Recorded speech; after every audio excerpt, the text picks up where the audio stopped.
Maliban ba dyan? May mga pagkakala may pala. Ano ang dapat ingatan sa kalusugan? Yan. Panatiling malinis ang pangangatawan, pati ang loob at labas ng pamilya natin.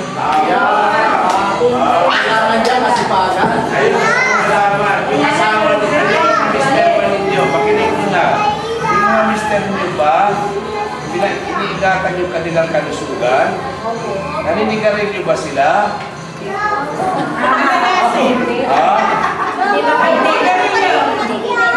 O kung naninigarin nyo, iniigatan mo nila yung kalusugan nila? Kung naninigarin nyo?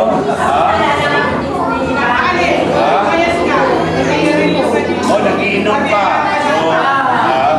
Bilang asawa, anong gagawin ninyo sa mister ninyo? Naninigarilyo, inom ng sobra. Anong gagawin ninyo sa asawa? Ito yun.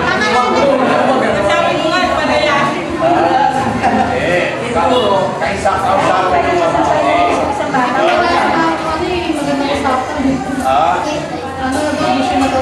Ay nako. Kausapin ng mabuti, paliwanagan na. Alam mo, hindi na yung katawan mo ang pinapahirapan mo. Kami, ako, dahil pinupugahan mo na sila, pusok na sigarilyo. Mga anak natin, pinupugahan mo.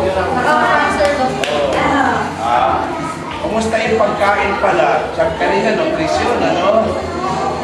Anong tamang nutrisyon? Ang tanong, anong tamang pagkain ang tamang gulay sa mga bata?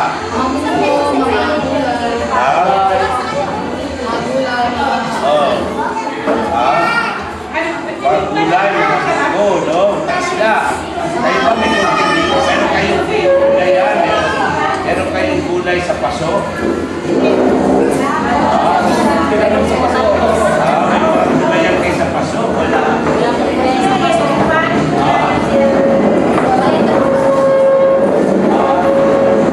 So pag kailangan nyo ng kamatis, bibili pa kayo sa palengke. Kung kailangan nyo ng kamuti tapos, bibili pa kayo sa palengke. Pero hindi ba kayo pwede magtanim sa paso? Ay kami sa Amerika, nagtatanim kami, ipapakita sa inyo ng mga tanim pa yung kamatis sa paso.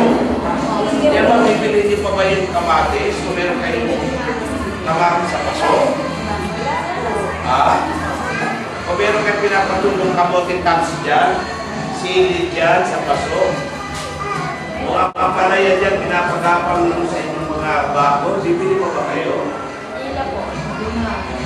Hirap ng pera ba, bibili pa ba kayo?